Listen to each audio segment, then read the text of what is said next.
I know a lot of you are quilters and you have just gotten this great new machine and you're working on trying to get that 1/4 inch really precise. And I want to show you a couple different things that you can do.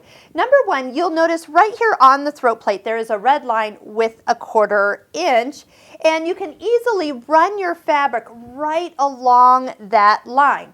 Now, it's just all in how we guide it. So depending on how you see that line, if you're guiding it on the line, over the line, or this side of the line, it could all end up with different finishes. So you just really have to work with getting that 1/4 inch seam exact for you.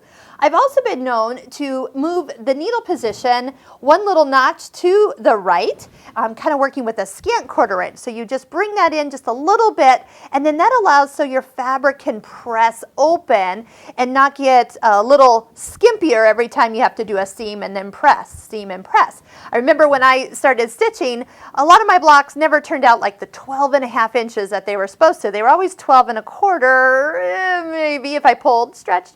The only problem was is if I had a triangle in the quilt, that's when those triangle points started to get kind of lopped off. And if I had I just had rectangles and squares, strips, that's not going to make any difference. As long as you stay consistent, that will be just fine.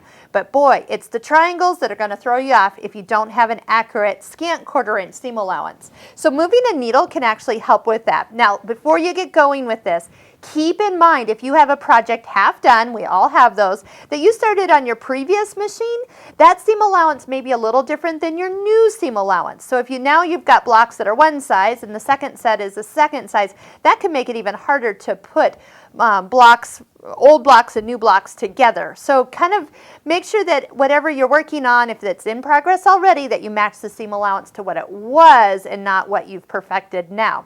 Okay, here's another option for you. This is a presser foot. It's clear, it's 1/4 inch, and it has a guide. But, and you can use it. Do you notice it has just a single hole down the middle here?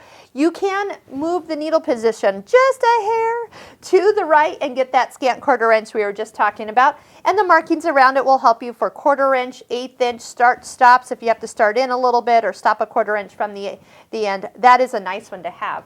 But the reason I have you zoomed out this far is because I want you to look up here and row 2, stitch number 10. So we're going to go to our stitch menu button. And if you actually look on this picture, it actually has the very first stitch in the row is a 1/4 inch. Now, if you just touch OK when you select that, it goes to the first stitch in that row. So row 2, stitch 10, and you see that the line is no longer in the center. It has moved up a little bit. The needle has moved to the side here. You know, it's kind of like offset. And you can use your regular A foot for this setting. And if you want, you can even scooch it over just a hair more for that scant 1/4 inch. All depends on how you actually line up and hold and see your needle as you drive your fabric through it. But there is a foot. This is called a 1/4 inch edge stitching foot. Okay, and it is made to work with this actual stitch. So it is an A foot, but everything is slightly pushed to the right. That red line right there is where your needle will be. You got a guide on the side, and you also have those 1/4 inch markings. This is actually my favorite foot for getting a nice accurate 1/4 inch seam allowance on the Viking machines, but I want you to try out each of the different settings and see what you like the best. But this is an option for you at your local Husqvarna Viking sewing store. So check that out. It is in conjunction with stitch 10 up here and can really make sewing a lot easier.